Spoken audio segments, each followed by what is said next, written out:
Ladies and gentlemen, broadcasting from the NBC Tower from a place we call Chicago, it's time to explore those tender moments of yesteryear. Join us as we delve into another exciting episode of those who lived and loved their jobs at the Big 89 during the vintage days of rock and roll radio. I'm Jeff Davis, and I used to work here too. Anyway, it's WLS Unwound, personalities of the music radio years. Stay with us as we listen to the folks that made the Rock of Chicago legendary for music in the Midwest. Here's your host, WLS historian and author, and a man with his own jingle, Scott Childers. Scott Childers, WLS. And a great Saturday night, live from high atop the downtown Illy, in this case, here at NBC Tower. It's Scott Childers and a cast of hundreds here at the radio station. Wow. I'm telling you what, we have got 2 hours of absolute fun. So let's introduce who's here. Right here to my left, you know him as part of the Animal Stories news team, Tommy Edwards. Snot-nosed Tommy. Little snot-nosed Tommy. All right. And I prefer to be called Ted Peacock. But nonetheless, I'm here, and it's been such a long time since I've been in this radio station. They've moved the bathroom, so I'm in big trouble. They moved the whole place. Yeah. And then we have 2 Chucks, no waiting. I see we have Chuck Knapp and Chuck Buell. Big Chuck and Little Chuck. Yeah, what? Well, we'll have to decide that after the broadcast. Yeah, you got the Chuck and bookends right here. I like it. Over to my right is the First Lady of News, Catherine Johns. I am thrilled to be here, and like the rest of you, it's been a long time since I've been at this radio station, or frankly, any other. So we'll see how this goes. It's a career, your career just drops after you leave here. So. Yeah, sure did. Well, speaking of a long time, over 50 years since he's been here. He was here for a little while and then ended up going to New York and has been on the air continuously for the last 50 years, a Radio Hall of Famer as well. That's right. Please say hello to Jim Kerr. Hi, Jim. Hey. It was 51 years. 51 years. Counting. Yeah, 51 years since Tommy waved goodbye. Little Tommy was my boss, and he waved goodbye. Yeah, well, I remember when I brought you up. You were down in the FM station. I know, and he actually made it possible for me to be here at WLS, and he made it possible for me to move on from WLS within the company. But I was on Saturday night at 10. That was my show. So this is your show. So this is my time. And you were on the world famous WLS float, St. Patrick's Day float. Yes, I was. The day before you started in New York. Yes, I was. That's amazing. I had to leave the parade and go to O'Hare. Unreal. Yeah. And unlike most of the people in this room, Jim, you actually were on the air this week. So you had to come in after being on the radio. Yesterday morning, yeah. Yesterday morning, right. That's what I mean. Yeah. So, well, we've got a wonderful evening of recollection and a lot of great audio. And that's really thanks to our producers, Bill Shannon, as well as Ted Gordon Smucker, that found some of this stuff. But I just want to go around the room first. For those who know about my background, and I've been here at WLS for about, the last 5 years. I'm mainly part-time and fill-in, but I was a mainstay at 360, being the one that looked through the glass, and it's thanks to most of these people that are in this room that I'm in this business, and I say that sincerely. So you know where my inspiration came from. But Tommy, I want to talk to you, because you have a wonderful book out, and it really goes through your career and how you got here and what you did afterwards. But give us a little thumbnail sketch about that. About what? The book? About how you got here. Oh, how I got here. Well, I grew up in Topeka, Kansas, and I was always listening to the radio. And my favorite disc jockey was a guy named Curtis, okay? And let's see, I can't remember, what was the first name? Anyway, he turned out to be Bill Curtis. Okay, and he was, the reason I liked him is because he was unlike any of the other disc jockeys was on the air. He had something to say. He would be talking about certain things. You could tell he was really intelligent. He was at Washburn University Law School, I guess, when he was also doing this. And then he moved to CBS and became one of the big shots of CBS News. But he was my hero. So I always thought if I could do anything, I would love to be like Bill Curtis. And that's who I listened to. He was, and continues to be amazing. Yeah. And an anchorman and a guy that can be so serious. And Catherine, you understand this from being on the news side. I mean, he could be so serious, but he also knew how to make fun and be light. And that's one of the things you had to really learn working with Larry and then later with Fred. Oh, yeah. They were light, for sure. And it was fun. I had done all news radio before I came here. So it was quite a switch doing a show with a jock. And we did pretty straight news. When I first got here, Jeff and I co-anchored the news, and we were serious about it. And then one day they called us into the general manager's office and said, we'd like Larry to interface with the news people. Now, y'all know Larry. How much do you think he liked the idea of interfacing? No. Yeah, not at all. But that changed everything. That was really the beginning of the Ensemble morning show. And it was so much fun. I was going to say, and you guys went to London, you went to Disney World, you went to so many places, too, which if you were just stuck in the newsroom, you probably wouldn't have been able to go. Oh, probably not. Yeah. No, it was great being part of that show. Let's talk to the Chucks. Let's talk to Chuck Knapp and talk about some of your experiences before you came to the Big 89. So I came from the edge of the prairie out at the Lake Agassiz Basin, right there in western Minnesota, a long ways from downtown Chicago. I'm a sophomore in high school, and I hear that a station in Chicago has changed from a prairie station to a rock station. And I started listening when I was a sophomore to WLS, never thinking that I would get into broadcasting or never thinking that 7.5 years later I would wind up at this radio station. And it's always a thrill to come back to the rock of Chicago. Just really a tremendous honor. Yeah, and we're so glad you're here. And the other Chuck, left Chuck and right Chuck. If you're listening in stereo, I think on the stream you can tell. Yeah, of course. I feel like I'm listening to some of these stories because a lot of these stories were after I was there. I'm wondering if Jim and I were the older guys of this whole thing because a lot of these personalities, Edwards and the rest of them came after I was there. When I first started listening to this station, I was in Rapid City, South Dakota, and I was in junior high. In 9th grade, I had my first radio show, and I used to listen to WLS because we could get it with its 50,000 watts of power. And I would listen to Ron Riley, and I would listen to Art Roberts, who I thought were great. And I thought, man, I'd like to do that there someday. So what I would do briefly is I would listen to Ron Riley. I would write down all of his clever remarks about his invention for people who like to stretch their points and get a rubber pencil. And I would do that the next day on my show. I heard Art Roberts do the stuff that he did. And here's the thing. I stole a line from him just because I didn't understand it. When he said, this has been a work of art, I thought, well, that's classy. That's a clever way of saying that, you did a decent show. And I used to use that until one day, out of the blue, it snapped. He says that because his name is Art. Yeah, this has been a work of Chuck. Now, Jim, I heard a story. I did a little research, and I was told that when you worked here on the FM, when WLS FM was WDAI, that you actually hitchhiked from Michigan to get here.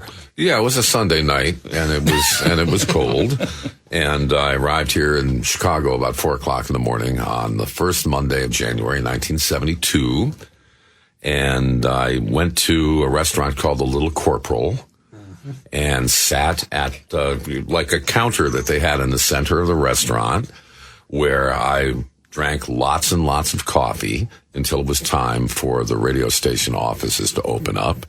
And I went over to 360 North Michigan Avenue, and I went into the WDAI lobby, and I said hello to the secretary there, whose name was Phyllis, and I said I wanted to see the program director because I heard they had an opening, and I brought my tape with me, and I had to hitchhike because there was no time to get the tape to the PD in time. Well, that makes sense. Because I was told there's an opening, they're going to make a decision like you got real soon. Right. So the only way that I could get the tape was to just bring it myself. So I brought the tape. I went in and spoke to the program director, Steve Stafford, and then the general manager, Leonard Cohen. Not that Leonard Cohen, a different Leonard Cohen. And they hired me. I was flabbergasted. They hired me. You were waiting for a no and you got a yes. Yeah, well, I was just hoping to be heard. And so I ended up doing the morning show there at WDAI from January until, when was it? It was January 72 to March of 73. Yeah. When Tommy came in and he had a different plan for me. Yeah. And, was Jim Davis also the program director when you were? Jim Davis succeeded Steve Stafford. Right. Yes. Okay. And so he was the program director, and he was your colleague at WOR-FM in New York. Yeah. Right. And so he got out here before I did, but we both were at a radio station, OR-FM in New York City. And it was starting to change, and things were a little bit different. And so the first thing that happened was that Jim got a job in Chicago at WDAI. And then Mike McCormick called me and said, come on, I want to talk to you. So I flew into Chicago and had a couple of meetings with him and the general manager, Paul Abrams, and went back to New York and waited for a phone call, and eventually came in and said, okay, and we made a deal, and that was it. And Tommy, as the program director, brought in Bob Surratt from WBBM-FM and Yvonne Daniels from WSDM. And they came in as full-time people. Bob was 10 o'clock at night. Right. And then Yvonne was the overnight person. I was the first of the FM people that he brought over, but, his plan was that I would be the weekend and fill-in guy. I was the youngest among that group. But for the first, I guess, 5 or 6 weeks, I did 10 to 2 at night because we were waiting for Bob to be able to come over. And then later on, when Charlie Van Dyke left and Fred moved to mornings and Bob moved to afternoons, Steve King came to us from WNAP in Indianapolis, and those were Tommy's hires. Yeah, well, Steve was also at BBM-FM. So I took Steve King, Bob Surratt, Yvonne Daniels from SDM, and the music director. Jim Smith. Jim Smith, who was the music director of BBM. I think the reason for that really was I had come from New York and I was at an FM station, and we were starting to really get into the ratings, trying to take them away from WABC, which is the enormous, big, huge radio station.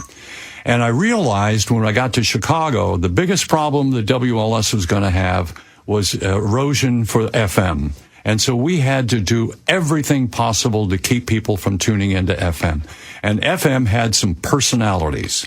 Yvonne, we had, and Bob Surratt at WBBM. And Steve King was also sounding terrific. And the music over at BBM was great. So when things caused certain people to leave WLS, I called BBM, and I called the individuals, to the point where the general manager called me one day and asked if he could come over too. Was that John Catlett? Yes, true story.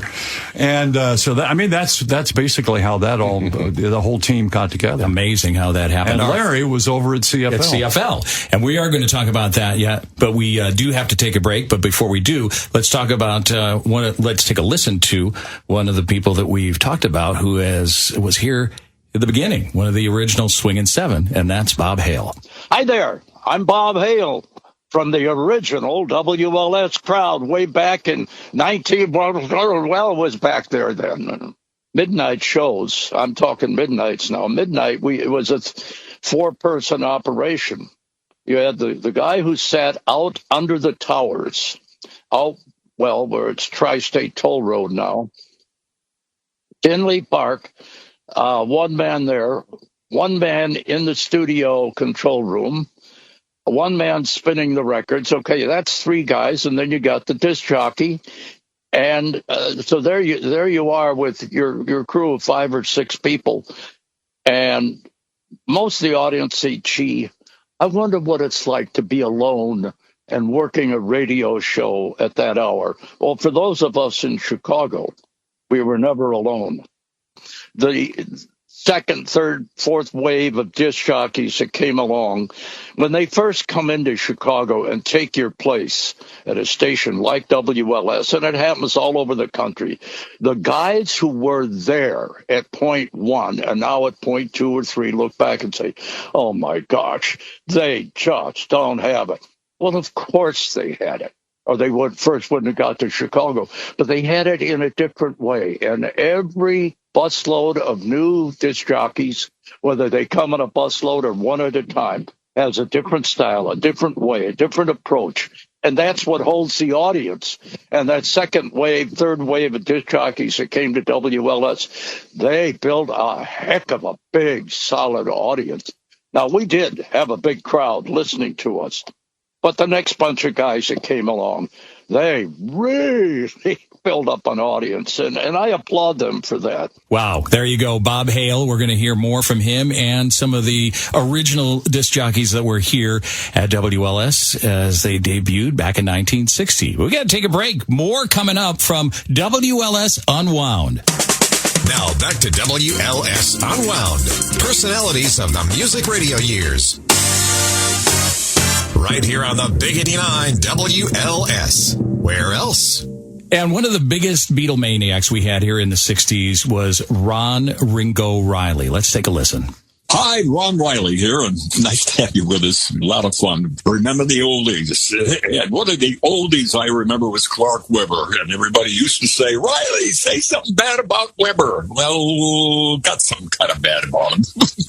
Believe it or not, Clark was a pilot. Yeah, I thought he'd pilot here and pilot there. Well, he decided that we were going to fly together to this hop we were doing in Indiana, and I said, Clark, rather ride 2 hours and fly in 15 minutes with you. He said, no, let's go. So it was okay going down there. Coming back, though, we got the idea that we were going to mess around. And I said, Clark, let's just get back to Chicago. And Clark said, hey, there's a train down there. Watch this, just like World War II. And he put nose down, and we followed it all along the top of freight cars. And he was going, tat, tat, tat, tat, tat, tat, tat, tat, tat. I said, get out! Well, we made it back home, and the last time I ever flew on an airplane with that joker, or even rode in a car. Say something bad about Webber? Well, that was bad. You know, Clark Webber actually had a pretty good idea there because, you know, if you gave him flack on the ground, he'll take you up for a little flight. And that could be kind of an issue, wouldn't it? That's for sure. We're in the middle of our WLS Unwound, and just before we went to the break, we were talking about the jocks that got things started here when we went to rock and roll May 2nd, 1960. And Bob Surratt actually did a great little montage when they moved from the old studio into the new studio back in 1976, and I know, Tommy, you were here at that point. Let's take a listen to that, and we can talk about it after it's finished. At any rate, though, if you've ever gotten rid of a car that you had for a long time, even though the darn thing doesn't work right anymore, and you get attached to it, and you hate to see it go. Well, that's the case here with old Studio A. And we got to thinking, if you could go into a radio time machine and tune around and hear some of the sounds of the past 16 years in this old studio, what would you hear? It's almost like that old Twilight Zone show. Do you remember the show where some guy finds an old radio and he plays with it and he gets the old-time radio shows out of it? Well, that's what we're going to do right now. Let me switch it on and let's go back in time. The increase in the range is the first... 10 o'clock. It's a good time for the good sound of summer on the Art Roberts Show. There's the one with the boing boing. Well, we have our guest team disc jockey to introduce to you right now, and as usual, we'll do it by reading a little bit of the letter that we got in. It was letter number 4.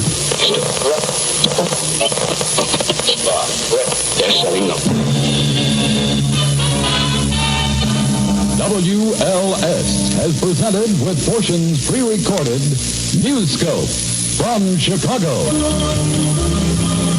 Stay tuned now for The Ron Riley Show. WLS, the station with personality. Oh, what a day. It's been one of those days, you know. I mean, really. Increase in the...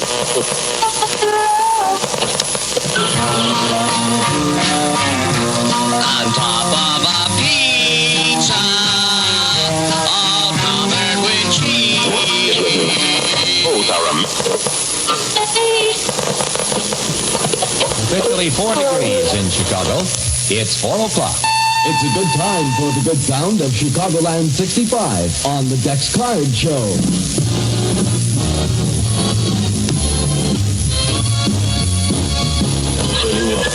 Increase in the range is the first. Good morning, everybody. That's that happening story from the top 89 of 1967. Our time is now 8:21. LS year-end review time on the Clark River Show. 28 degrees, and don't you forget it, that starting Monday, January 1st, you can hear Bernie Allen 1 hour earlier, beginning at 10 a.m. on 890. That's LS Most Music Time. Chuck Buell on a Sunday night, baby. Pull up your popcorn, soda pop, or whatever. Sit back and gaze upon it. You're in it. The second out of 89 in a row. Increase in the range. Yesterday. 8:51, WLS Most Music Time with Chris Stevens. Stick your face right up close to the radio now, honey. And I will stick a hit in your ear. Especially for you, baby. Turtles. Increase in the range is the first. Next week, we're going to take some of this old studio with us across the hall, and the beat will go on, LS. The beat goes on. So, Chuck Buell, Chuck Knapp, I want to ask you, when I listened to that, it sounded bigger than life. Did it feel bigger than life to you guys when you were here in the studio? It's the hot seat. It's where everything happened. Being on at night, I could talk to a guy in New York, pick up the next phone call, and it would be a guy in San Francisco. A third call would be from an oil worker in the Gulf of Mexico, and another one would be from somewhere up in the Arctic and way up in Canada. That was the audience at night on WLS. You bet it was a hot seat. I got a call one night from somebody that said, Chuck, there's somebody calling you off the coast of Vietnam on an aircraft carrier, and they want to talk to you. Wow. That's what I said. I said, okay. So I went on the phone, and these guys are so far. We yelled at each other to be able to hear each other. Now, the story was that I got afterwards is these guys worked in the ship's radio shack. They strung antenna up all the way around so they could get LS from Chicago while they were over there. And then when they called, this is now way before internet and all that. So their call went from their ship to, I think, a satellite, and then came back down, hit the land, went on a landline across Asia, and they sent it back up to another satellite, and then they sent it down somewhere in the States, and they fed it to Chicago, and then they fed it from wherever it landed here in Chicago to the regular hard lines, and then they sent it to us where we were, too. Wow. That's absolutely amazing. One of the great sponsors of the all-night show is Grand Spalding Dodge. Mr. Norm. And it's a great, Mr. Norm. Yeah. And there was a story that we got from Grand Spalding Dodge that a father and a son from South America actually flew up to Chicago, bought a car at Grand Spalding Dodge, and drove it back home to South America. Yeah, true. That is the power of advertising. Did they pick up some Heilmann's old style for the ride? They probably did. They had to. All right, we got to take a break, but coming up, we're going to talk to somebody that Tommy knows very well. We're going to talk about good old Uncle Lair. That is next on WLS Unwound. We're back with more WLS Unwound. Personalities of the music radio years. That pretty well says it right there. WLS. In 1973 is when I first came to Chicago and WLS. And after I talked to the boss and everything, Larry Lujak was on the air, but he only had a week to go before his contract expired, and he went over to WCFL. So I walked into the studio with him, and I just said, "Hi there, Larry. My name is Tommy Edwards." And I put my hand out, and he said, "You're the guy from New York." And I said, "Yeah." He said, "I don't shake hands from people from New York." And I just looked at him, and and then he just turned his head, and I'm like, oh, jeez. So I left. Now, that was the beginning of my meeting with Larry Lujak. I became such great friends with Larry over the years, and even up to the point of when we lost him, when I had phone calls with him, and he was going through such terrible things. And he just needed to talk to somebody and get things out and all that stuff. But I felt so bad for him. And anyway, when Judy called that night and she was crying and she told me what had happened, and it's just something I can still remember, and I just wish I could forget. Anyway, but when he was on the air, nothing got in to the point where he became embarrassed or thought, what am I going to do with this? he shared whatever problem he had on the air with the audience, like this. WLS. Larry Luchak, 248. WLS. Souvenir from 1970. Whoops, what is wrong with that? Billy Ray was a preacher's son. When his daddy would be visiting, come along.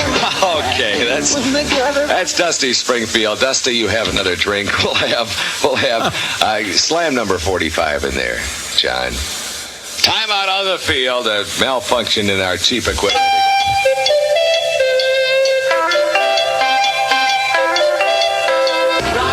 More music, WLS. Larry Luchak at WLS. I may file a grievance with the union. I don't have to put up with cruddy equipment like this. And he was so off the cuff and right away, and he knew what to do. We were talking about a story you had mentioned before we went on the air about a commercial tag that he was supposed to read that he couldn't find. That's right. I mean, we had paper copies of every commercial we had to read live, and there were a ton of live commercials. Anyway, so there was some tags to some commercials, and he was, he was on the air, and he played a commercial for a movie that was opening up, and. So then the commercial ends and you hear Luchak going, wait a minute, I think I'm supposed to say something after that. Oh, God. Wait a minute. That's not it. I mean, maybe it's down here in the trash can. Oh, wait a minute. Well, I think I found it. Now playing. And Catherine, what was it like? Was it intimidating to work with Lair after hearing him on the air all those years and then to be in the studio with him? No, he was really welcoming. Like he was so generous about sharing the spotlight. And I know that kind of goes against his image because he pretended to be a hard ass all the time. Oh, yeah. But I really was able to develop as a personality because Larry, if we had something worth saying, he would take the whole spotlight of the morning show and shine it on Jeff or on me or on Les and let us have those moments. And of course, he always had the funniest line about them. There was that. But I learned to be a personality and not just a newsreader working with Larry. And I think it empowered you as well, because I can remember several occasions where he would make a mistake or he would read something and it's wrong, and you'd just go, yeah, nice going, Lair. And he would just laugh. He would love that. Yeah. He'd love that. Yeah, and he was great to work with. When jocks get off the air, they generally just come down, back to the lounge and they relax a little bit and think, okay, I hope I had a good show today. Luchak would go back to the lounge and spend the rest of the day planning for tomorrow's show. He'd be reading the newspapers and he would always write out little reminders of certain things. And when he would come into work the next day, he had all of this material that he had written out on small little notes, and then he would bring them into the show. And it was just incredible the amount of work and dedication that he put into every single show. It was remarkable. And this is before the internet. This is before having Google in front of us. You had to do all of this work beforehand. Oh, my gosh. He would hate having all the internet and the Google. And, I can imagine some of the things he'd say about Google. Anyway, that was just the one. And his number one high-tech machine was a fax machine that provided him with copy, where he could actually send a letter. He used to send letters to my son complaining that, basketball, because I did the public address for the Bulls for so many years, and he would be complaining about the way the game is and all this other stuff, and he'd write them out on that typewriter of his, which is over at the Museum of Communications, and that's how he would communicate, and that was his high-tech thing. And I would see when I would come up to the station when I was younger and a listener, and I would see all of the reams of paper from the teletype. Mm-hmm. He would get in at like 3 a.m. just to go through the teletype and find what he could find and what he needed. That's right. Yeah. That's right. He just, and he would make notes along and see, this is where kind of how animal stories started. And I'm not sure if you want to get into that right now. I think we're going to talk about the clunk letter first. Maybe you can talk a little bit about that before we play it. He got a lot of mail. I mean, Larry Lujak was the number one disc jockey to get mail at that radio station. And it was a lot of people who would be saying, can I get your autograph or this or that? And Animal Stories was a different thing. But sometimes people would have complaints or about the radio station or about Lujak. And he would get the clunk letter of the day. Larry Lujak, clunk letter of the day. Comes from a girl who does not sign her name. Her initials are TM. Dear Larry, comma. I am 16. Well, right off the bat, I lost half my listeners. They dialed out. I am 16 and have just broken up with my boyfriend. Now I lost the rest of them. Before, I wasn't sure, but after many sleepless nights, I found myself discussing the matter thoroughly with my friends, and we have come to the final and fair conclusion that it was definitely all his fault. It wasn't so bad at first. I mean, I didn't mind staying home on Saturday nights watching TV while he went out drinking with the guys. But I had my fill when, after 5 months of so-called steady dating, he nonchalantly, during a pep assembly, walked out onto the gym floor at school and in front of all those people screamed out, "I'm Perry Mason! Give me a case!" At first I found this rather humorous, but now I find it so repulsive that when I think of this whole thing is repulsive, and I'm not even going to read the rest of the letter. I recall last week definitely making the statement that I wanted exactly 0 letters concerning these teenage love affairs. I got a lot of bad comment on the last one I read. Because you see, girl, whoever you are, TM, to the rest of the audience, this is just plain sickening. This is just real garbage. They don't care. I'm not running a bubblegum jelly bean teeny bop operation here. I'm programming to adults and sophisticated, intelligent high school and college students and mature second graders, and they just don't want to hear this, nor do I. I mean, we can all sympathize with you because we were all 16 once and had the same problems, and our love problems were just as dumb as yours, but we don't want to hear about them. We don't want to be reminded, especially in the dinner hour for some people. To give you an idea of just how sickening this sounds to everybody in the audience, I'm going to play a song here that was number 1 in 1960. That was 10 years ago, and you're only 6, so you probably don't remember this. But listen to the words, and we find your letter just about as sickening as this next song. Super Jockey! WLS Oh, jeez. Oh, wow.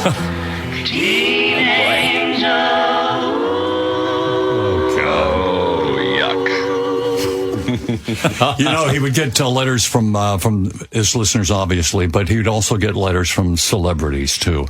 He got an invitation. We got an invitation to come down to Governor Jim Thompson's Christmas party down in Springfield. And we thought, oh, that was great. Now, Governor Thompson just walked in on us one day when we were doing Animal Stories, and which was a different story. We'll tell you about that later. But anyway, we got this letter saying, why don't you 2 guys come down to Springfield? I'd like to be a guest of honor for our Christmas party. And he goes, there's no way we're coming down there.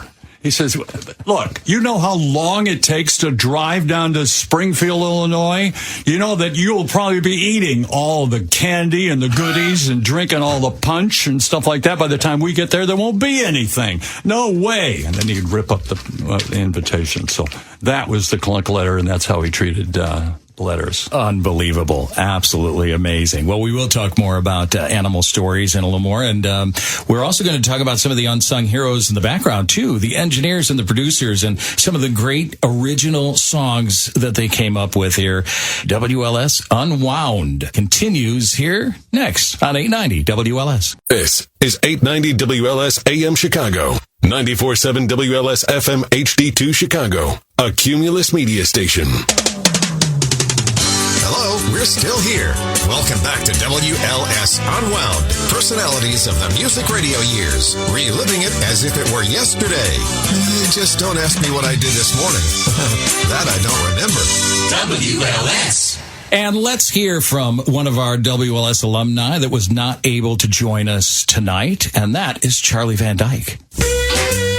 Charlie Van Dyke in the morning.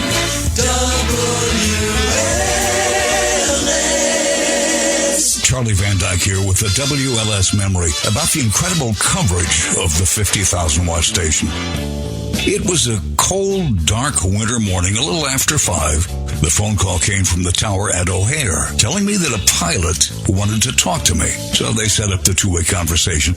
Pilot said he was the captain of a charter flight of Chicago people, and they were about to wake everybody up for breakfast. WLS was coming in loud and clear. Would I play a dedication to the flight? They were going to pipe the audio into the cabin. Well, sure. Got the flight number, agreed to wait about 10 minutes until everybody was awake. I said, okay. And then he said, well, don't you want to know where I am? Well, yeah, sure. He said 32,000 feet over Iceland. Now that's a long-distance dedication. WLS. And Charlie Van Dyke still has those great pipes, doesn't he, Jim? Yes, he does. You do too. Yeah, but well, the thing is, I'm from Michigan, and it's not like as far away as Iceland. But it was a different place from Chicago. I'm from Detroit. We had our own identity. We had our own local music hits and our own big DJs. But the big, powerful signal of WLS would come, just blasting in there at night. And like a lot of kids, I loved turning the radio to the big 89. And when I was in junior high, it was after the days of Clark Webber and Ron Riley and Dex Card and Art Roberts. When I listened to WLS at night, I was listening to Chuck Buell and I was listening to Chris Stevens. And I was so excited to meet Chuck Buell tonight. I want to hear him on the air. Oh, we could hear him right now. Should we do that? Yeah. Yes. All right.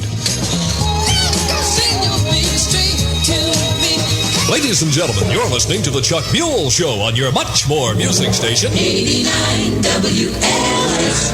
802 LS, more music time of the all-new Chuck Buell Show from the Big 89. Talk to me, Aretha. Chick says it like she feels it. Aretha Franklin, you gotta think, babe. 89 WLS plays more music. Bring this one on home one time. Heavyweight hit coming on. Things go better with Coca-Cola when you're talking it over. Sandy Posey drinks Coke after Coke. Chuck Buell, 89 WLS. I'm a U.S. male. Ladies and gentlemen, Chuck Buell. You and music. WLS. I've got 802 here at WLS. What time do you have where you are? Neil Diamond, honey. Oh, my. Calling your name. Shiloh, dig it.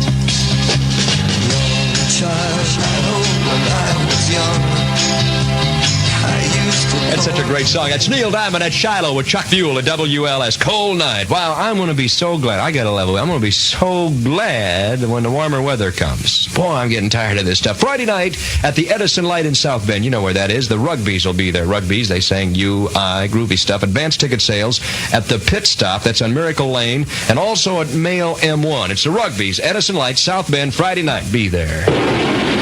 Airport. It comes roaring at you with a 89 WLS. Operator 1.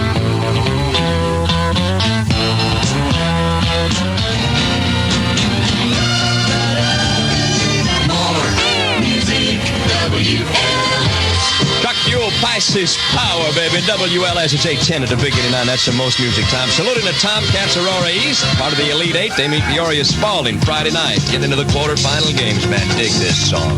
Little sister, you're the one.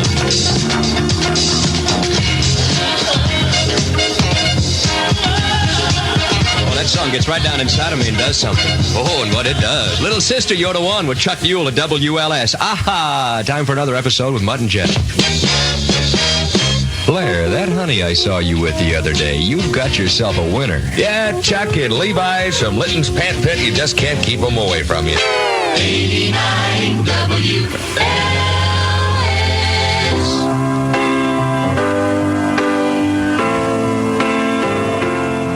You know, Jim, you were right. That dude is smooth. Oh, yeah. Wow. Man. All right. I know we were going to talk about engineers, but I want to ask you a question about that because, you know, when you and Chris Eric Stevens got here, you were the new guard. I mean, the first wave was the Swingin' Seven. Then afterwards, Ron and Art came in, and you two were the young guys. And if you remember, that whole ad campaign was really around that. You know, it's more fun when you're young. And you really changed the sound and the complexion of the radio station. And that was the whole goal of it, too, is to do exactly what that was, which is why they promoted so much in that youth type of thing. And our energy level was a lot higher. And in talking about some of the engineers, now those engineers had been there forever. I mean, really, some long-term people. I remember one a music spinner. He was a member of the Musicians Union. Had been there. Carl Davis. Carl Davis. Yes, the Colonel. Yeah, and he used to tell me how he was on Barn Dance with Gene Autry. Yeah, he was a member of the Cumberland Ridge Runners. Yes, he was. Yeah. And just a super nice guy. But and a good friend of Pat Boone, too. Yeah, and he spent a lot of time singing with Lula Bell. Yeah. Right, Lulu Bell and Scotty. Yeah. And Tommy, I was going to say, wasn't that how you guys were able to put that together with Debbie Boone when the whole "You Light Up My Life" was going on? Was that a connection there with Carl? Oh, absolutely. I mean, Carl was just one of the things that amazed me was when different stars would come in so we could record for music people. You know, the interview show we did. And I would usher them into Studio B, and I'd introduce them. This is Al Rosen, our engineer, and this is Carl Davis. And they'd go, you're the real Carl Davis? Are you serious? Yeah. The Kentucky Colonel, Carl Davis? Yes. They would go nuts because of the history with that man. And he was the record turner. I mean, originally he was with his buddy, and they were on the air together. Carl and Hardy. Mm-hmm. But after that, he was a member of the union that was the only group of people that could touch turntables and put needles on records and all that stuff. I mean, we had so many unions at the radio station. That was one of them. Another union would manage the equipment. Another union would be the people with the voices, and another one would be one that Catherine can tell you about, that they could... They wrote copy, and they took our recording from when we phoned in from City Hall with a live report. Right, and if you wrote a story and somebody else like Linda Marshall is going to use it later, the NABED person had to actually... go through them. Exactly. Yeah. So anyway, should we go back to Carl Davis? Yeah. And this is the kind of thing that we would do in the production studio. And one day, and John Landecker would always call, not always call, but whenever he called, he'd say, hey, guys, can you give me like an hour? I said, an hour? Yeah, because we were always very busy. And we'd say, what do you got? And he said, I've got a bit. I'm working on a bit. We know what that means. So we say, okay, what time are you going to be here? And he would be there in the afternoon, and we would start working on something. And he would start to tell us what it was all about. And we said, okay, what do you want us to do? We'll do anything you want. And Al Rosen, who was the production engineer, would get all of the material. Now, this is long before digital, long before working with computers and everything. This is reel-to-reel tape and cartridge tape, and the colonel in the other room with putting needles on record albums and stuff like that. And so John Landecker would come up with special bits, and that's what we would work on. And we would work on it and probably get it done in a day, maybe 2 days. But when you finally heard what John Landecker did, the radio station showed you it was not only what the personalities did on the music, it's what they did between the songs. And it was a collaborative effort. You all were involved. All of our voices, too, yeah. Well, I think of Make a Date with the Watergate, first of all. And we going to hear that one, guys? Yeah? Let's play that one.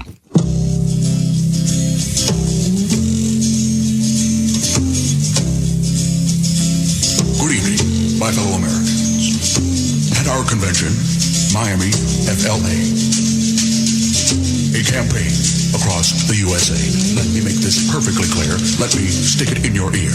They said, hey, babe, make a date with the Watergate. My fellow Americans, I said, hey, honey, make a date with the Watergate.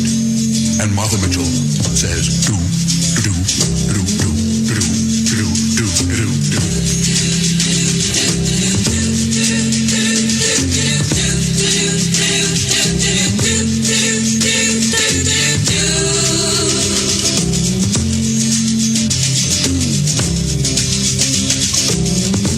Re-election committees never ever give it away.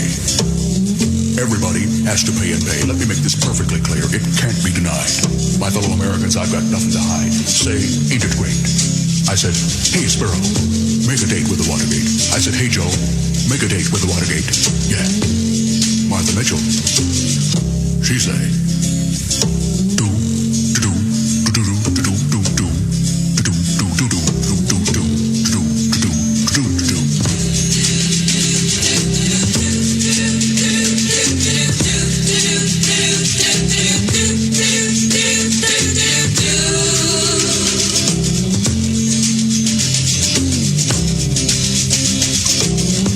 My personal lawyer, Counsel John D.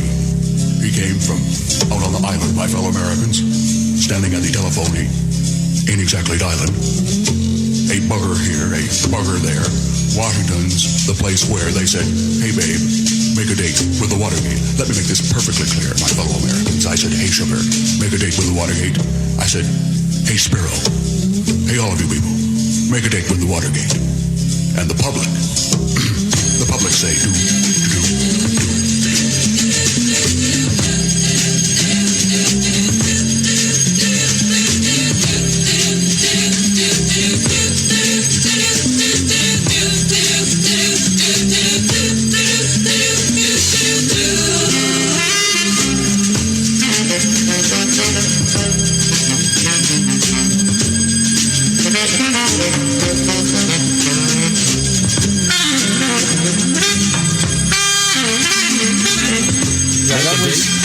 That is an incredible amount of work. Oh, yeah. And it was a perfect example of what I was trying to say. We were trying to do something over here on AM, and when the FM was trying to get situated in Chicago, you wouldn't hear anything like that on FM. And John was like the king at night. Everybody just from all over. I mean, when the radio station decided to ask Arbitron, give us some ratings on the nation. Was there anything that we should know about on the nation? And the overwhelming response that we got from Arbitron about how many people were listening at night around the country. Wasn't it around 9 million? Yeah. 9 million people. That's crazy. And the thing about John being able to do this and everybody working together is that we were very, very close. We had a group of guys, people, men and women, we called the Clique. And the reason why we called it the Clique was that our general manager, Marty Greenberg, once put out a memo saying, I think there's a clique going on in the station, and I wonder if it's going to be healthy. Well, we said, yeah, it's going to be healthy. We're the Clique, and it's all about this radio station, and it's all about working together to make it sound fantastic. And that's what we did. And we did it with Bob, too. When Bob Surratt would call and say, could I get about a half hour before I go on the air? I got a couple of ideas I want to put together. We said, sure. You just, when you hear it, and whatever you need, we've got. Yeah. We've got sound effects. We've got music. We've got reverb. We can do whatever you want. And this was, and then we would get ready for him, and he would be able to put it on the air that afternoon. You know, some of the people that were at this radio station didn't feel that way and went across the river. We'll find out more about that when WLS Unwound continues. This is 890 WLS AM Chicago, 94.7 WLS FM HD2 Chicago, a Cumulus media station. We now return to WLS Unwound, personalities of the music radio years, with your host, Scott Childers, and whoever else happens to be in the studio. WLS Chicago. Oh, we got a lot of people in the studio. Tommy Edwards is here, Chuck Knapp, Chuck Buell, Jim Kerr, also Catherine Johns over here as well, and a host of thousands telling us what to do on the other side of the glass. I want to go to the Napper now because we have the two sides of Chuck Knapp. Did you guys know there was two sides to Chuck Knapp? Not. Oh, well, take a listen to this. Oh, there's the back side, Solid rock from the Windy City. WLS Chicago. 11:30. Chuck Knapp Show.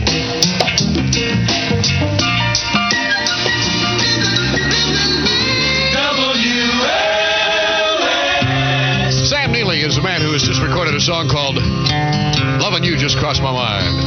Dynamite. It's 11:33. In the morning, the time seems to fly. Loving you just crossed my mind. Loving you. Just crossed my mind. Kind of a mellow flow from Sam Neely at WLS. It's 11:37 and supercharged excitement for 73.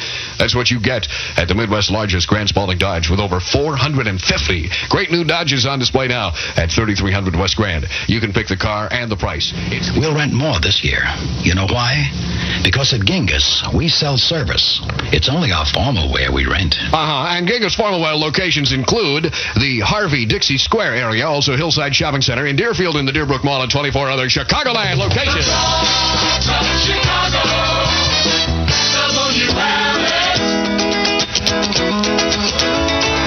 The Doobie Brothers Rock and Roll Saturday night at WLS. Let's listen to the music. It's 11:41, and I'm Chuck Knapp. And if you're thinking about home furnishings this fall, don't do a thing until you check Sunday Midwest Magazine and the Chicago Sun-Times, because the entire issue is devoted to the long life power cell from Everett. Weekend weather. Well, it's another nice weekend for staying indoors. Occasional showers tonight through tomorrow, then rain ending on Monday and turning cooler. A low tonight of 44 and a high later today of 58. The official Chicago temperature is 48, and in the Loop I have 48 degrees at WLS.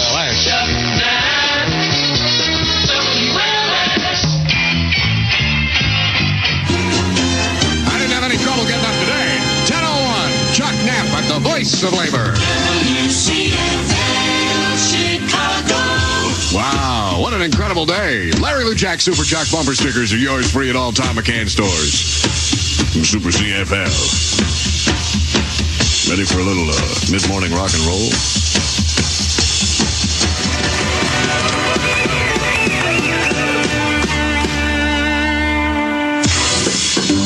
WCFL, 10:05.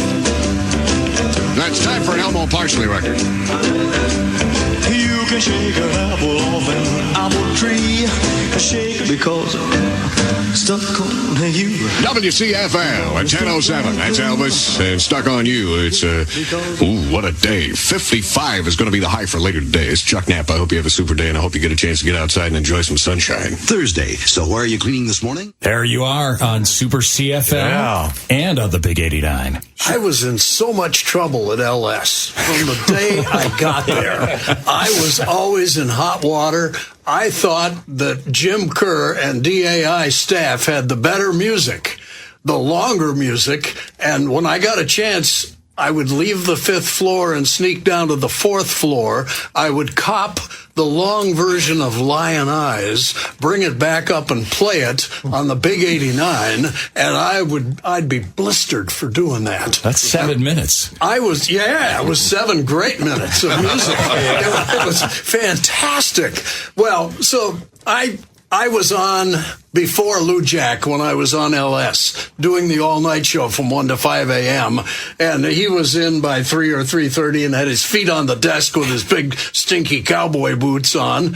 And he was doing what he did, and then he would come in and we'd have a very brief exchange. So when he left and went to CFL to do Afternoon Drive, I think he knew I was in trouble with Mike McCormick at LS. There were several other things like ledge walking and a number of other things that went on. And I think I was in really hot water with McCormick.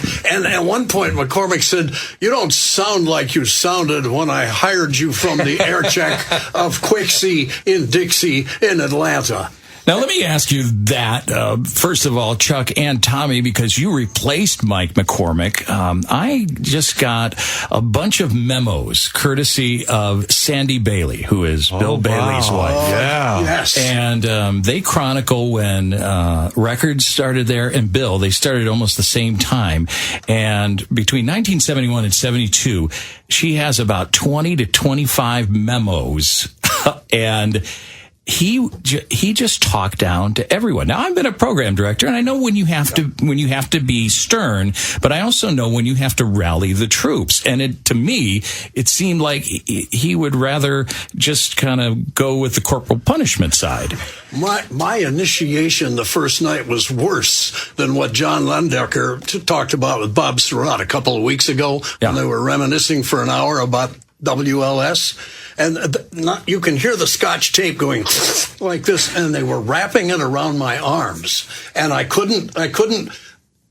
We had a live copybook, and we had 2 live spots back to back, but my arms are bound in Scotch tape, so I can't even turn the page when I'm at the end of Mr. Norm's Grand Spalding Dodge. I got nowhere to go. And then the door opens, and in comes a guy with a white sheet, and I thought maybe it was a ghost or something, and he's carrying a torch. And this big black hand, wait a minute, this big black arm and black hand comes out with this torch and lights the copybook on fire, and then they all leave the control room. There was some hazing that went on at WLS. Yes, and that was part of the initiation of first night. Yeah, I was the victim myself. It was Sandy Bailey's husband that was under the white sheet and had the torch and was setting the copybook on fire. So I'm in trouble.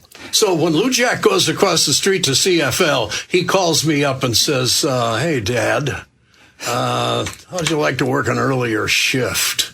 We've got the Chris Eric Stevens shift open." And I figured I better take it and get the heck out of here. And that's what I did.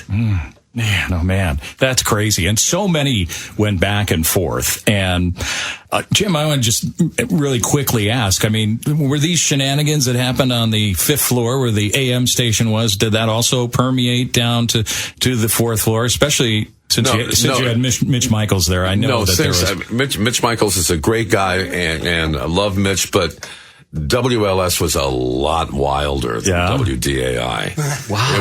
It was really a lot wilder. Wow. And there was hazing that took place. It was good natured. I mean, Gil Gross was a master of it. Lyle Dean. I mean, there would just be weird things like, you know, the news was supposed to come on and the newscaster wasn't there, and you'd go into a panic and wonder what you're going to do, and then they had pre-recorded the news. And Fred Winston and J.J. Jeffrey were instigators. Well, J.J. Jeffrey, I mean, we can't talk about some of the J.J. Jeffrey things that were done, but they were... Well, they weren't in good taste, but they were fun. And everybody understood, right, Tommy? I mean, there wasn't a meanness thing. No. You know, I mean, they used to put a little light bulb next to my name on the memos, on the bulletin board because I was Mr. Light, because I was the 20-year-old dumb kid working there, you know, and that was kind of a way of implying that I wasn't very bright, you know, but this was being part of the club. Right. Yep. You know, I got to watch some of the most incredible talent in the history of radio. It was a master class. And sometimes I got teased a little bit. It was worth it. And Tommy, when you got there and you walk into this nut house, what do you think? Well, I didn't know what to think because obviously I worked at a station in New York and it was under the Drake format and it was really controlled. I mean, everything was controlled. But I got here and you could tell it was unusual. As far as McCormick was concerned, I kind of witnessed some of what you were talking about in the office, not on the air, but things that were going on in the office. Ron Jacobs, the legendary PD of KHJ and down San Diego too, and then he was over in Hawaii, the Huda guy, right? I remember answering the phone one evening, and he said, "Can I speak to McCormick?" And I said, "He's yeah, let me go get him. Hold on a second." And I put him on hold, and I come back. McCormick said, "I don't want to talk to him. You tell him to call me later." So I said, I told him, I said, Mike is busy right now. He can't talk to you, but maybe you can call him again tomorrow. He said, I'll never call him again. He says, I'll tell you what, he's the most ridiculous person I've ever had to deal with, And I thought, oh, God, don't be yelling at me. I didn't do it. Anyway, that was Mike McCormick. I mean, he just was in his own sphere. And Make it pop. Make it pop. Make it pop. Make it pop was what he always said. Yeah, but when Tommy Edwards took over as program director, he really made an effort to encourage the personalities in their different day parts to really develop their own style, while at the same time maintaining a consistent sound for the radio station. So he was able to create a situation where the station always sounded the same and it always sounded different simultaneously. Everybody had their own thing. I mean, the jocks didn't all sound alike. They all had their own thing. And when John Guerin came in, he perpetuated that. That's what he looked for, and he said that's what's going to make the radio station successful. But what happened was when we found out that CFL was changing format, we were in a conference room, remember the big conference room, big table, and it was announced. Marty Greenberg was our general manager, and he said, "I got a call. WCFL is changing format." What? What are they doing? He said, "Beautiful music." What? Oh my gosh. So we were all cheering. We thought, God, we knocked him out of the format. And he said, "Relax, everybody. This is bad news. It is not good news at all. We have been competing against this great radio station and we won, but we don't want them to go away because now we're going to have to compete against an entire band, the FM band." And he said, and that's not going to work. And he said, we're a AM station. We got a lot of static when people listen to music and all that stuff. They're playing stereo music over there. I know stereo AM just never really caught on. And so he says, we have to work harder now than we've ever had to work before. And 1976 is when that changed. And on the last day, you heard this on Super CFL. CFL with the Eagles. Larry Luchek at 2:21. Got Young Blood by Bad Company coming up next. Also Money Honey, Ballroom Blitz, and Lonely Night. But now, listen as the vultures circle overhead. Ladies and gentlemen, we are proud to present radio history. The next sound you hear has never been heard on this station before. WLS. And now, a history-making announcement. After Monday, Chicago will have only one major rock and roll station on the AM dial. That, of course, is WLS MusicRadio. And while all of us at WLS wish our former competitors the best of luck, we know that some of you may wish to continue listening to contemporary music. So we invite you to join us Tuesday at 8:90 on your radio dial. WLS. Now, more than ever, the rock of Chicago. WLS. Hey, Fred, stick it in your ear.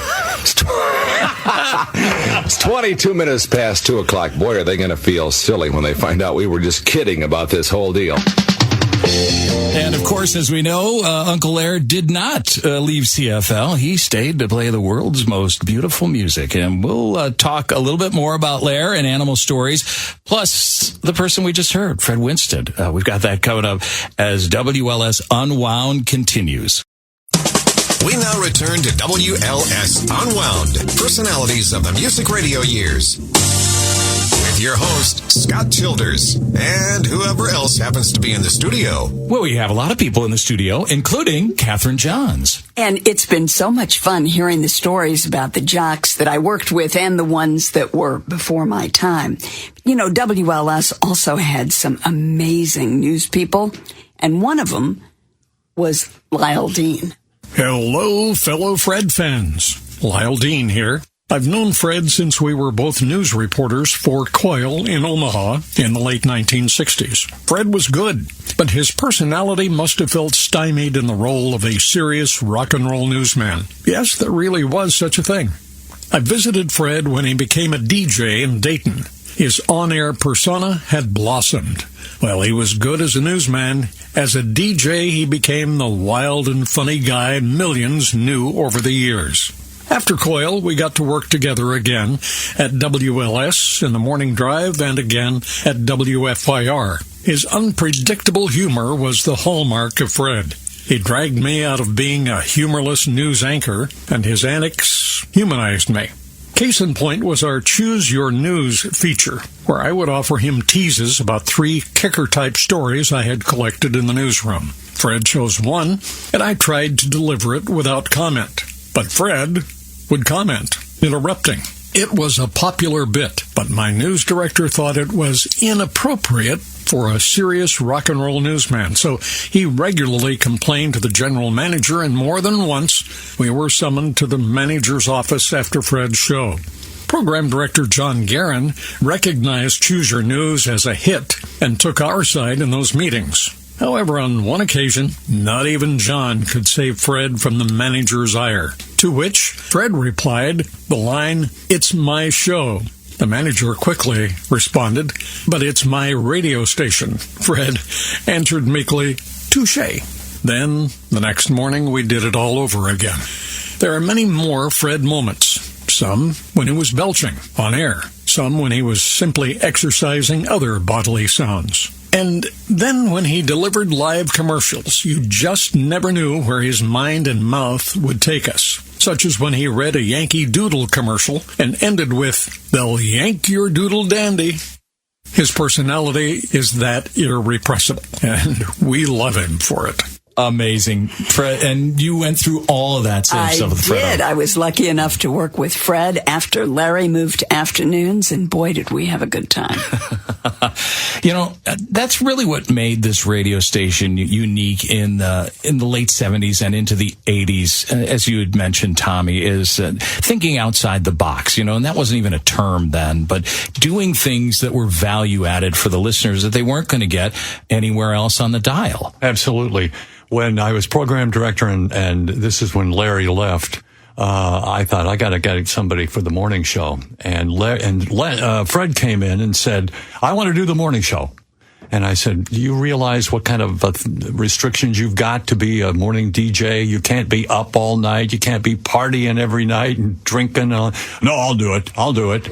Well, we tried it, and it was in the beginning, it was not all that good because he walked in with like a ream of jokes, and it just didn't work. And I said, "Fred, just be yourself.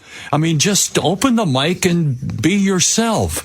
And this is what would happen when Fred Winston would read a live commercial. Now, in this particular commercial, I happened to be in the studio at the same time, and I can't remember why I was in there, but he called me into doing something inside the commercial. A sound effect. Well, you'll hear it. It's for True Value hardware stores. Hazy, hot, and humid today. We have the worst ozone in the city that we have ever had this year. That's bad. That's right. You'll go outside and you'll be going... As a matter of fact, if it were Christmas time right now and Santa Claus were outside with his bag full of goodies, he'd be going, "Oh, ho, ho, ho." That's how bad it is. WLS. Burgess. This summer, they feature Burgess Outdoor Insect Foggers, one really efficient way to rid your backyard, patio, poolside, or campsite of annoying mosquitoes. In seconds, Burgess Foggers turn insecticide into a dense insect-killing fog. Come over here and turn on the fogger. Insect-killing fog. A fog, not a spray.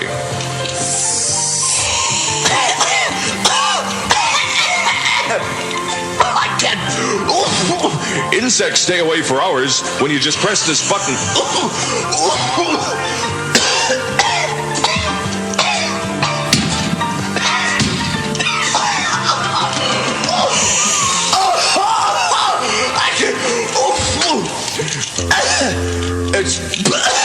It's available at your True Value Hardware store.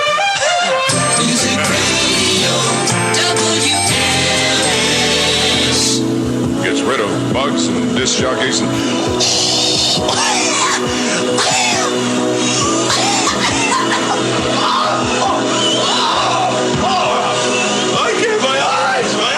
And you guys did this all the time? All the time. And yet, no blowback from the management? No, that's why they did live commercials, because the clients wanted the disc jockeys to play with the commercials. So when people would say, did you hear that commercial for True Value Hardware Stores or Dominic's or something like that?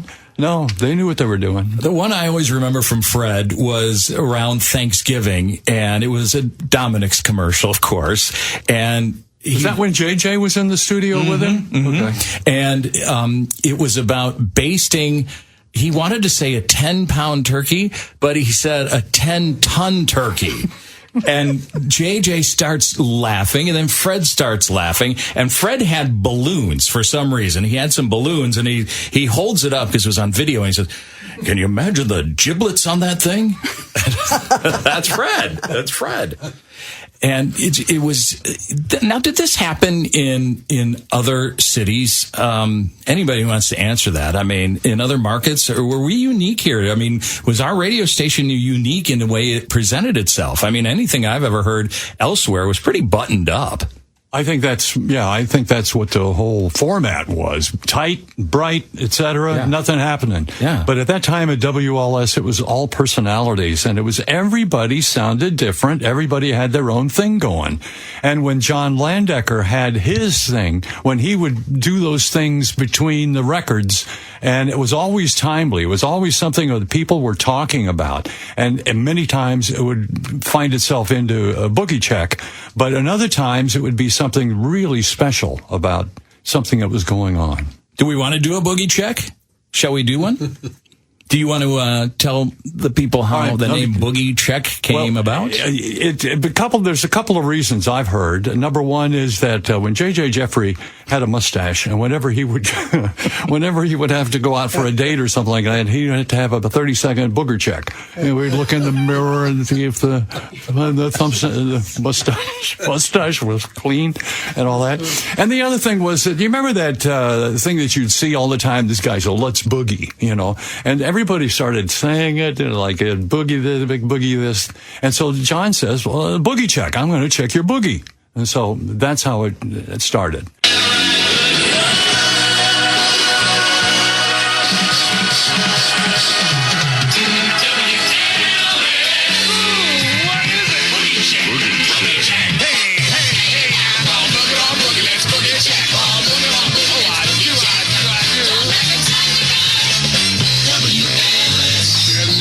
Yes, you load on parent. It is that time again. My telephone number 591-3045. Be on the line, be on the air. This man has natural talent. Yes, it's true. Boogie check is straight ahead. Once again, the boy in the box who is I searches for that alleged humorous phone call.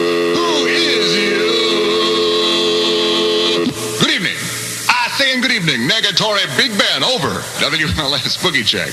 Yeah, what's your favorite sport? I don't have any favorite sport. How about baseball? Baseball, lovely sport. WLS Boogie Check. Hey, John, this is Yogi saying goodbye to you. Hey, creativity. I got creativity on my radio. Oh, Lord. Thanks. Stop! Wait a minute. I can't take it! Stop it! Down, Fred, down. I can't take it. Terminate this boogie. Fred. Yes. Hello? Yes.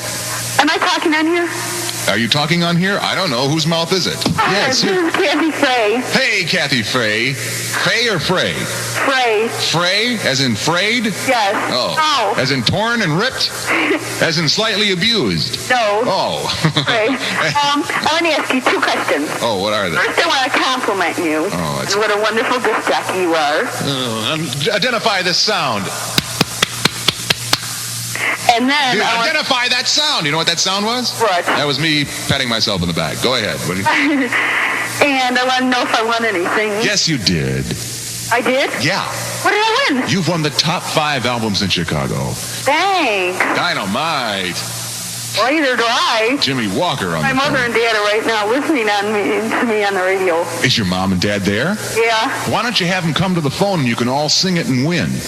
Oh, okay. Mommy, come here. Come on, Mom. Come on, Dad. Here we come. Oh, my God. We're going to be on the radio. Oh, look at these singing, Ron. Mom, come on. There I go. Wait a minute. Are they there? Wait a minute. Well, let me talk to your mom. Let me say hello to your mom. Right here. Family. Hello. Hi, Mom. How are you? Oh, you're a wonderful disc jockey. I know. Identify this sound. We've been through all that. Now let me talk to the man of the household. Just a moment. All right. Pass that phone around. Hello? Good evening, sir. Good evening. How are you? It's a pleasure to have your family as part of our audience. It's a pleasure to hear you. Very, very good. Now let me talk to your daughter again. All right, ready? All right. Hello? All right. Now everybody get around that telephone. All right. Well, they can't because they're. I'm going to sing it, though. No. Everybody's got to sing it. All right. Everybody's got to sing. Everybody's got. Otherwise, nobody wins. Nobody wins if you don't. Ready? WLS. WLS. Jim Kerr in the nighttime, and if you give me an opportunity, I am going to love you. Here's Barry White.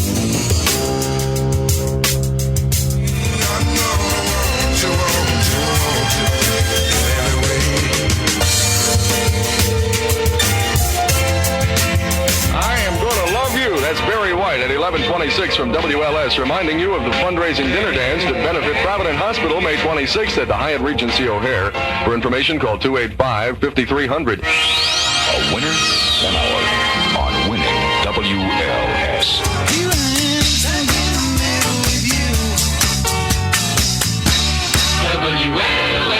11:31. Are you feeling a little dizzy right now? Well, in commemoration of Mother's Day, remember what your mama told you. Here's 3 Dog Night. Want some whiskey in your water, sugar in your tea? What's all this crazy question they're asking me?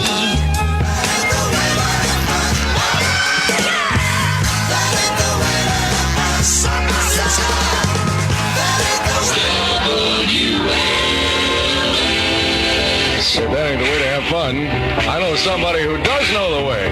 Here's Sylvia with Pillow Talk on WLS.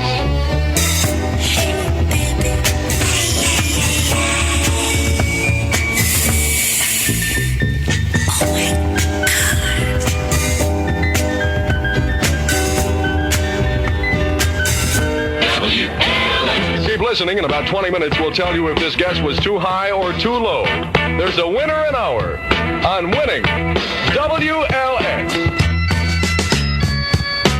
It's not the way you smile that touch my heart.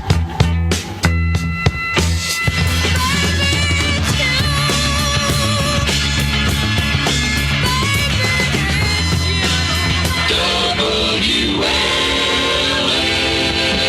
11:47 on a Saturday night in Chicago with Skylark, Wildflower.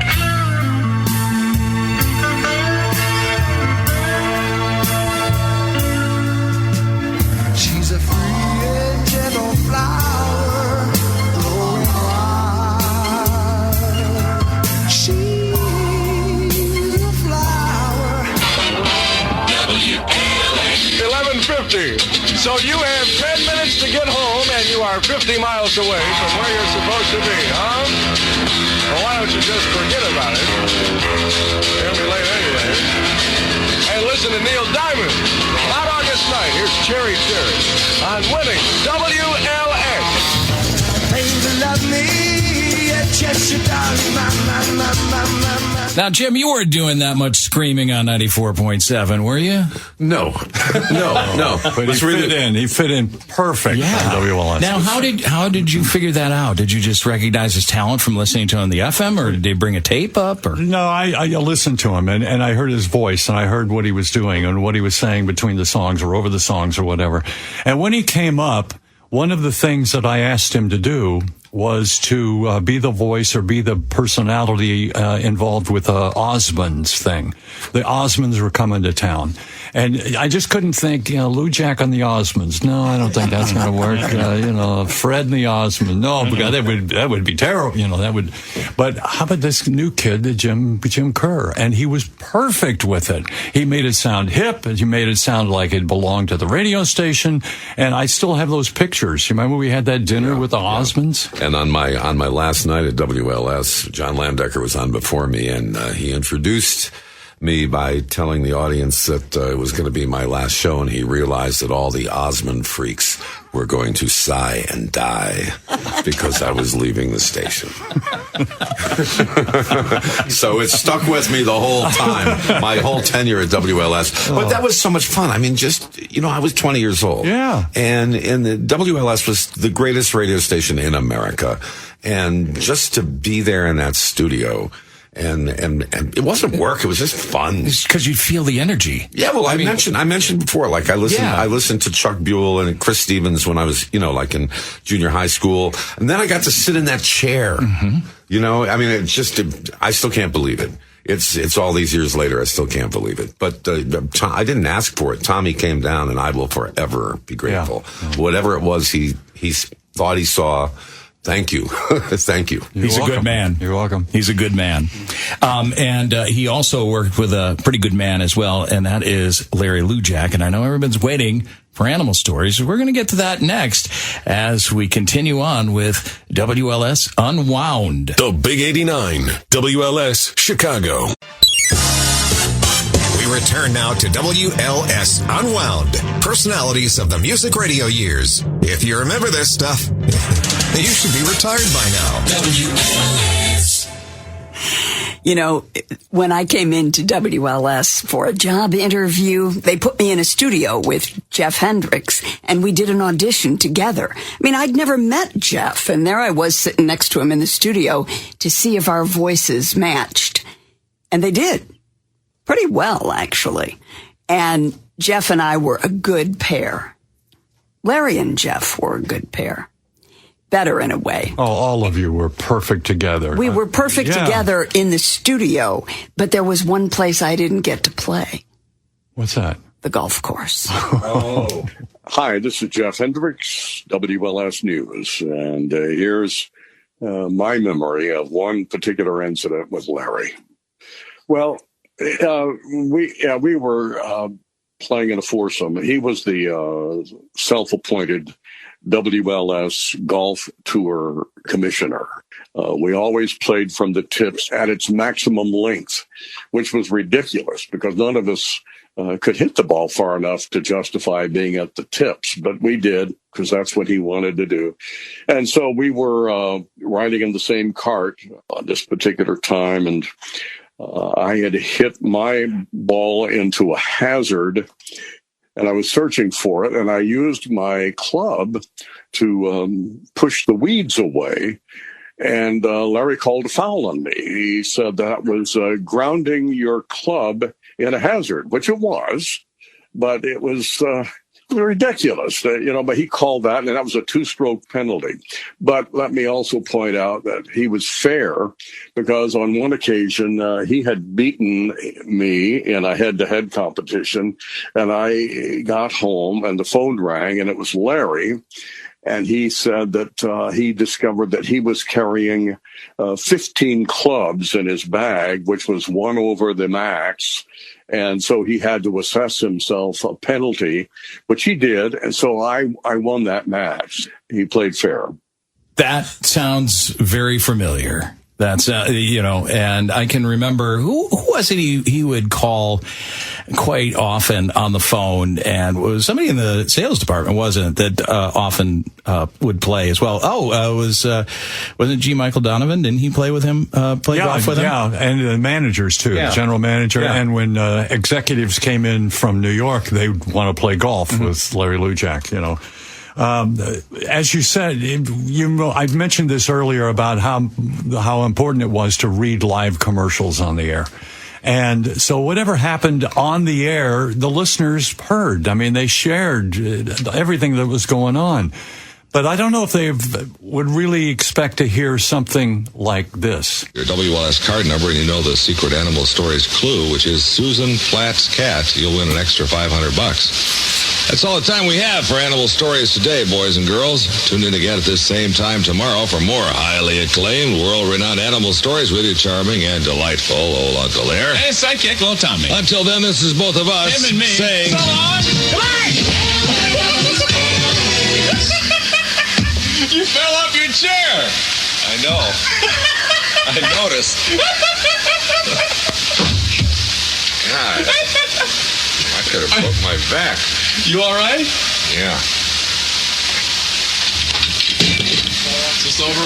Are you okay, Larry? Yeah.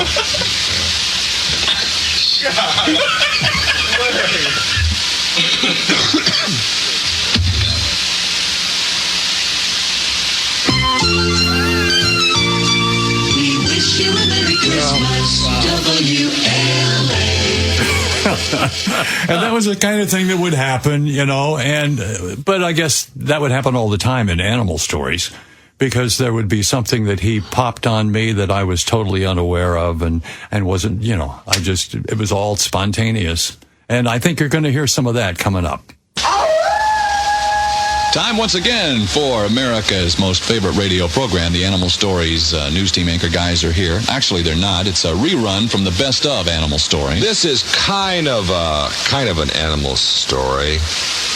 It's a letter sent to Brant Miller. Yeah? Yeah, I know. How'd you get it? Of course, well, he put it up on the bulletin board this morning, and I saw it when I came in this morning. Of course, little Tommy and I get most of the mail here at WLS because we're more popular than all the other guys. Once in a while, one of the other guys gets an interesting letter, and Brant has received one. Oh, good. From some young lady in Itasca who writes, Dear Brant, you're going to love this. Dear Brant, just a quick few lines to say an extra special thanks for the picture of you that I asked for, as it sure was great. The picture doesn't do you justice, as you certainly are even more of a hunk than that picture even begins to hint at. Yeah?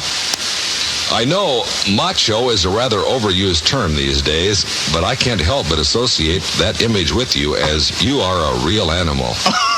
Thanks also for answering my rather personal question as to whether or not you have hair on your chest. Oh, gee. What did he say? Well, I don't know. Oh, does he? I've never seen Brant naked, so I don't know myself. Oh. I didn't think that you would really answer that question, so it sure was a mighty pleasant surprise. You wouldn't believe some of the other questions I'd love to ask you now that I know you're honest and open. Well, I can dream, can't I? Oh, wow. This may be totally out of line, but I hope you won't mind my asking nonetheless. Is there any chance of getting a picture of you bare-chested or in your swim trunks? Oh. I am just going crazy with curiosity and would love to see what you look like. A nude shot, of course, would be perfection, but I know that is so far out of the question to be beyond even a reply. Not with Brant. I still hope there is some sort of slim chance of getting at least a bare-chested shot of you, as it would be one mighty special dream come true. I mean that seriously and hope you are...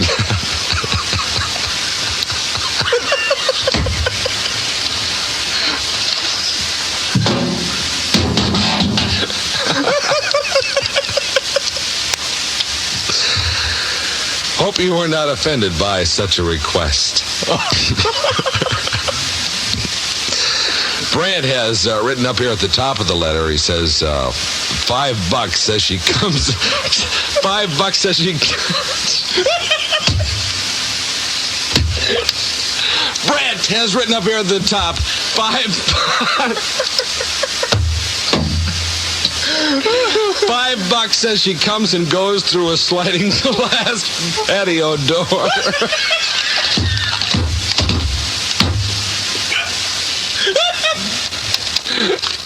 It's signed by somebody with the initials KJ. Geez, I hope that's a girl. You know, I was kind of assuming that, but geez, with our audience, maybe it's Carl.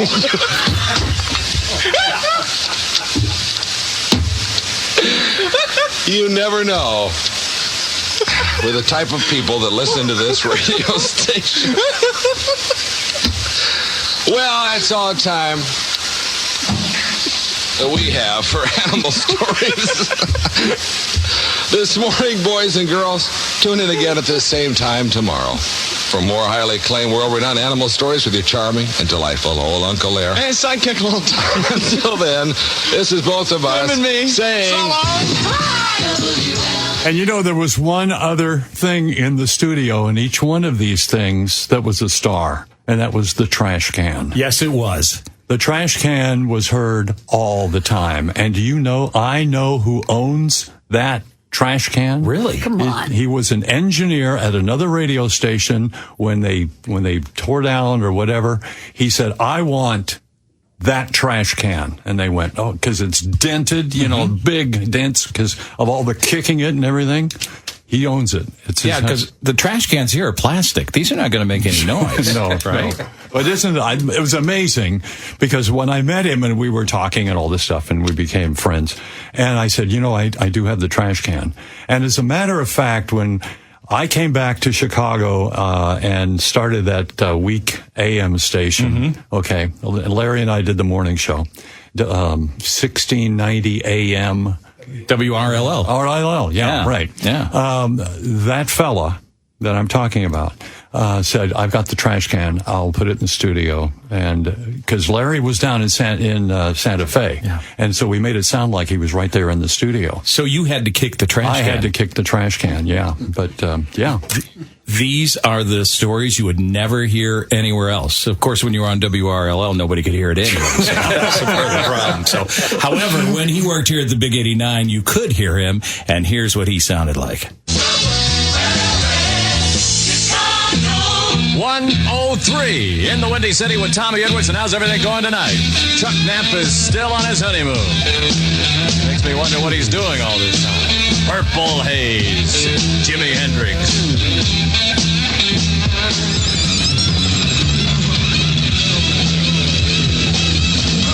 Jimi Hendrix Experience in Purple Haze. 106 at WLS on the Chuck Knapp Show. I'm Tommy Edwards, and Mr. Norm's Grand Spalding Dodge is rocking this town like never before with the most complete selection of 73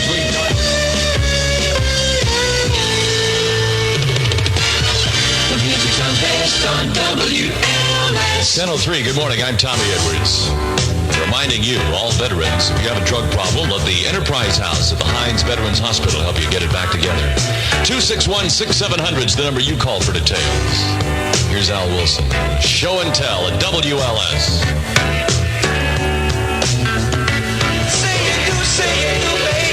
Oh, show and tell. I think that's what the Bulls are going to do today against Golden State in Game 3 of the NBA playoffs, right?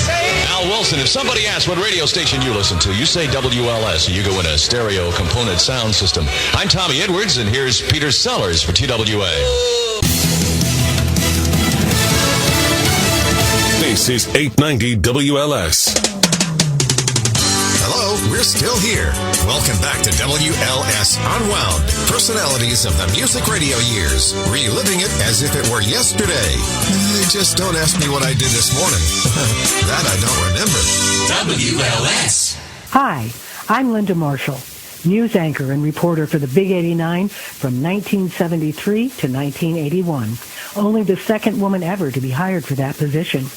hired by the recently deceased news director, Bud Miller. May he rest in peace. I was one lucky gal to be part of the renowned WLS news team. And imagine the excitement of working with so many of the most revered radio disc jockeys of all time. One of my most vivid memories from WLS is a day when the legendary Larry Lujak was off air, and I approached him to ask a question. He leaned back in his chair, kicked up his cowboy boots, planted them on the chair across from him, looked at me and said, absolutely nothing. Talk about intimidating. But he finally dropped his notorious sarcasm for the moment and gave me the answer.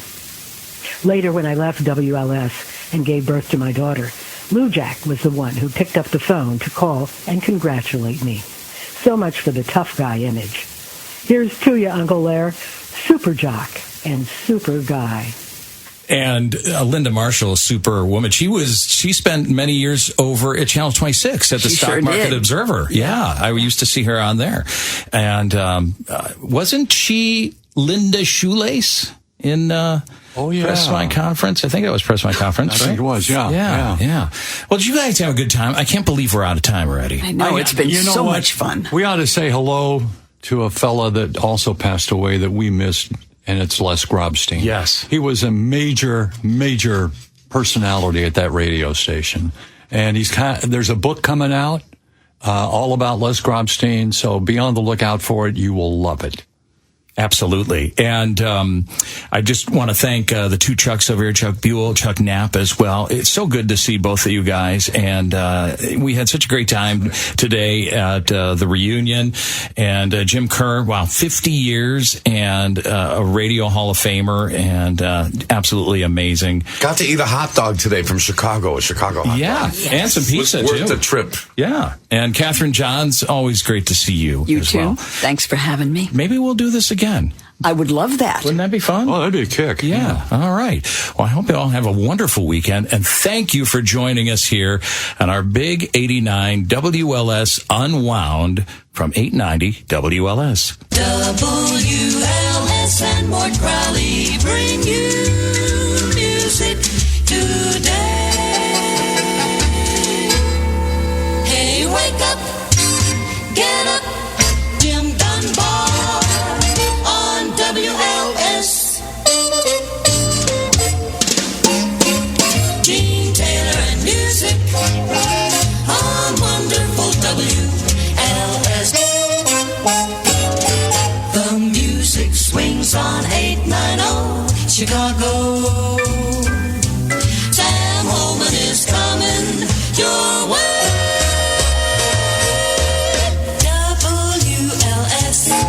Dick Biondi plays the best tonight. You like the Dick Biondi show.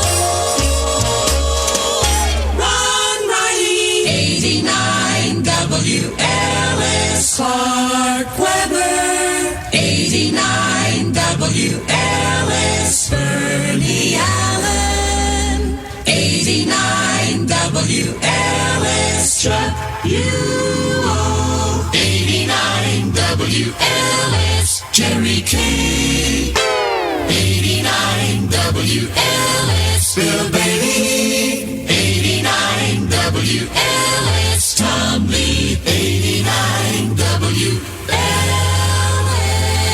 Gary Gears, WLS. Joel Sebastian, WLS. Scotty Brink, WLS. Art Roberts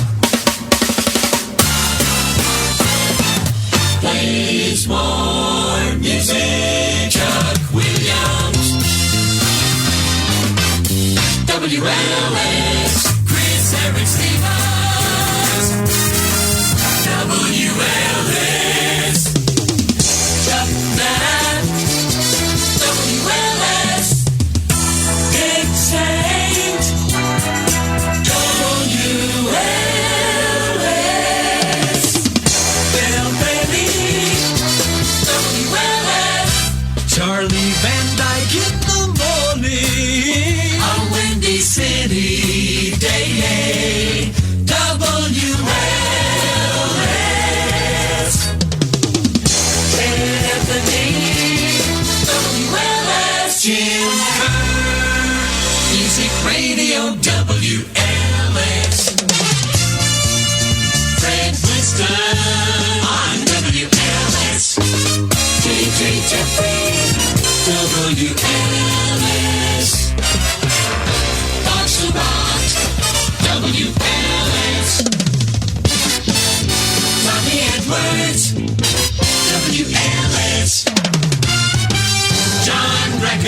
Dan Regner, WLS Steve King, WLS Yvonne Daniels, WLS Larry Lutak, Superjock, WLS Bill Price, WLS Jeff Davis, WLS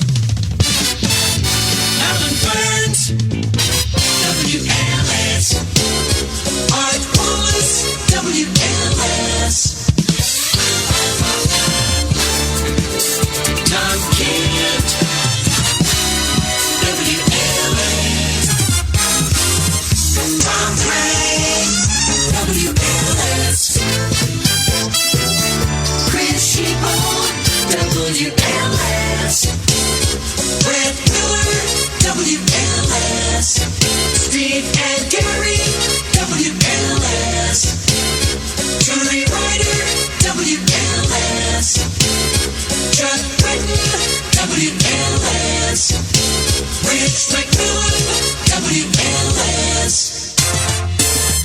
You've been listening to WLS Unwound, personalities of the music radio years, with your host, Scott Childers. Special thanks to our guests for the memories. WLS Unwound has been produced by Ted Gordon Smucker, along with Bill Shannon, audio producer, technical producer Tyler Bravo, video capture by Art Bolo, and Tim Larson Dingus, consultancy by Kipper McGee. I'm Jeff Davis, and thanks for joining us. Music Radio WLS Chicago. This is 890 WLS AM Chicago, 94.7 WLS FM HD2 Chicago, a Cumulus media station.